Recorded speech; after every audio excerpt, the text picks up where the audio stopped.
Hello everybody, Loki Magics, another day, another video. But today we will be going over the Banner Lords for the Faction Wars. And the way I want to do this is by breaking down the faction's strong points and build a team around that.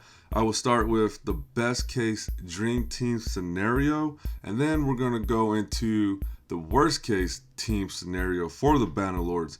And then I'm going to break it down in a way that if you do start off with the worst team case scenario, and as you get new champions for the Banner Lords, you could interchange them and build a stronger, more high probability chance team to beat stage 21 in Faction Wars. So let's get into it. Let's check out the Banner Lords for Faction Wars. Alright, before we get started, let's go over some key points. So in Faction Wars, to get 3 stars on clear, you need all 5 members to survive at the end. So we need to set a solid foundation in our team composition. And there's pretty much 4 priorities I think that are super important in this team composition. And number 1 priority for me will be having a revive champ. Number 2 will be having a healing champ. Number 3 will be having a good debuffing champ, such as decreased defense, things like that, decreased speed. That'll be very vital. And number 4 will be a buffing champ, increase attack, speed, etc. Now, if a champ has more than one of these properties, then that's even better.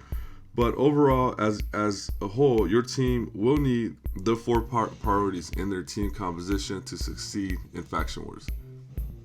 So, the Banner Lords.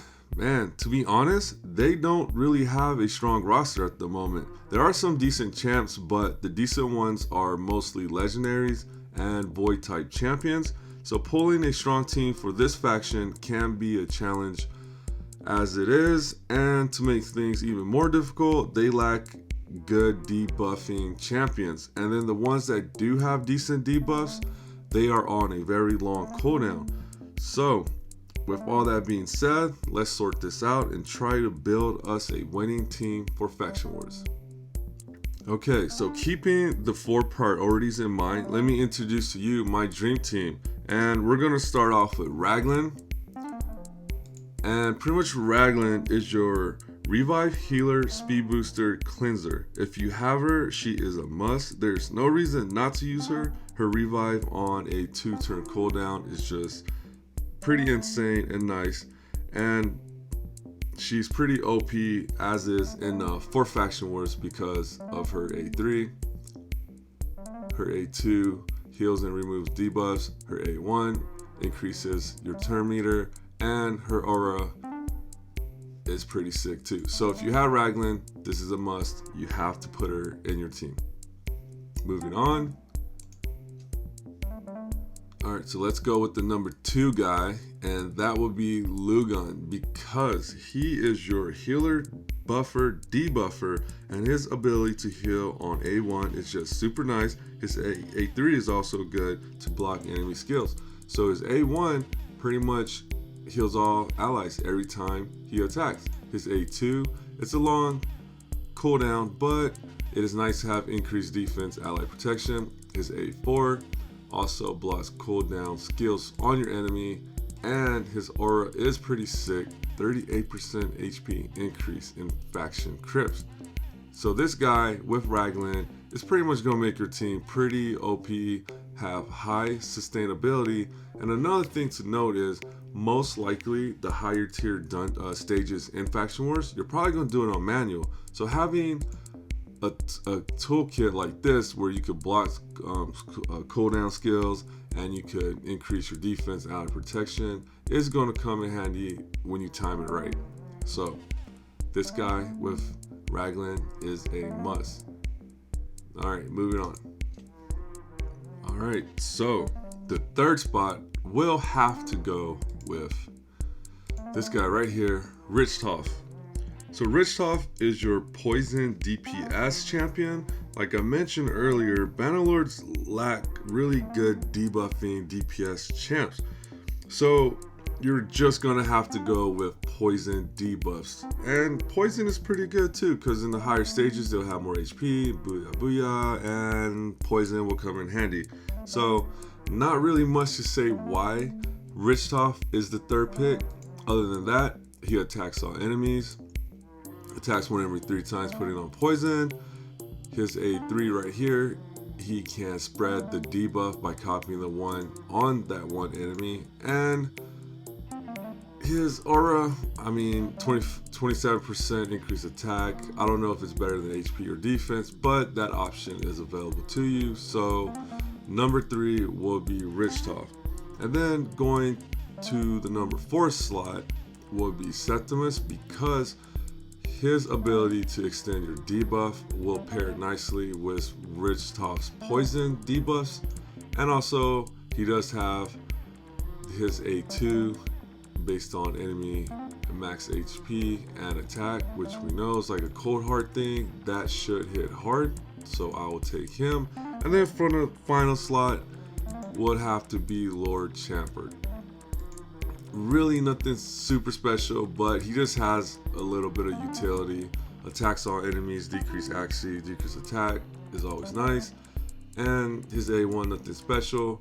Also, another thing you can note here, if you have like 3 Richthof, you could use all 3 Richthof, you know, because mainly for Bannerlords, your dream team setup is going to be pending on Raglan and Lugon. If you have those 2, you could honestly throw in any DPS and you should be fine. But if you had to pick the best DPS from Bannerlords, it'll have to go with Richthof, Septimus, and Lord Champert. You can also use Stella, because she does have a little bit of heals, and her HP burn might be okay for Faction Wars. Leech also helps, so you know, if you have her, definitely. So pretty much anybody in the legendary category for Bannerlords will serve good as your DPSer. Alright, so let's move on. Alright, so I wanted to make a visual representation of what I mean by best case team and worst case team, and how you could switch them out. So you see on this little chart thing I made here, on the bottom you got the worst case team. Now they all serve their purpose with the 4 priorities. You have Oathkeeper with DPS, you have Commander with some debuff and DPS, Preservers could heal, etc, etc, right? And as you move up, you have the best case team. Now it doesn't have to be exactly these champions, but this is just a way to show you that if you do happen to have the worst case team that has even the slightest chance to beat stage 21, and this is what you're starting off with, as you get better champions, you can replace them, working your way to the best case team. So this is just a little visual to give you an idea. So I have under Lugan, I have, you know, Sephilia. I probably messed up her name, I'm sorry. But I have her being the second best choice, and then Seneschal being the third best choice, and then Preserver being the worst case choice for your team setup with the 4 priorities in mind. So hopefully this helps. Moving on. Man, so this video is getting longer and longer. There's so much things to talk about, and of course, yes, obviously pulling those legendaries, best case scenario, it's literally like a dream to get all these legendaries, right? So it will be very difficult to do. That's why I had that chart, and I don't want to make this video too long, so I'm just gonna wrap this up by going over why I picked some of those worst case champion team scenario. And we'll start with Commander real quick. I feel like Commander would be good because her A1 has stun, so you can stun your enemies, and she also heals your allies. So using her in your team comp, keeping the 4 priorities in mind, should be pretty helpful. Preserver, she also attacks with enemy, decrease speed, so that's nice. Has shield and continuous heal, and she also could freeze. Not the best for healing, but she does provide a little bit of utility, that's why she's in there. And going with Roland, I picked her because she has stun, attacks 3 times, and poison, so you could use her as a little bit of a DPS and some debuff. You have Oathbound, his A1 is freeze, which is nice, decrease attack, and block cooldowns, so he gives you some debuff, some DPS, and some utility. As for your heals, you have Seneschal Leech, Perfect Veil, continuous heal, on a 2-turn cooldown, so that's awesome. Counterattack and provoke, so you can make them pretty beefy and absorb a lot of DPS. So those are the reasons why I did go with them in the worst case scenario team setup. And to just, emphasize one more time, as you pull better champions, you could just start switching them out and work toward the best case scenario. And yes, it doesn't have to be exactly what you see on the chart, but you could use your judgment and replace the champions that are lacking with better ones, keeping the 4 priorities in mind. You need to have someone that could revive. That would be the best case, but it's really only Raglan that can do it as of right now for the Bannerlords. So that might be a hard thing to fill, but you do have other champions with great healing options, so that's priority number 2. You could use them. And then Bannerlords don't really have a good debuff DPS situation, so using poison, using debuffers that could stun, those will come in handy. And the 4th would be having buffs, but unfortunately Bannerlords don't really have a lot of good buffers either, so it's a tough faction to get through faction wars with probably, but I think it's possible. So with all that being said, I'm sorry for a long video. There's just so much information to go over, but what do you guys think? What is your guys' opinion? I always love to hear that. Thank you for sticking around.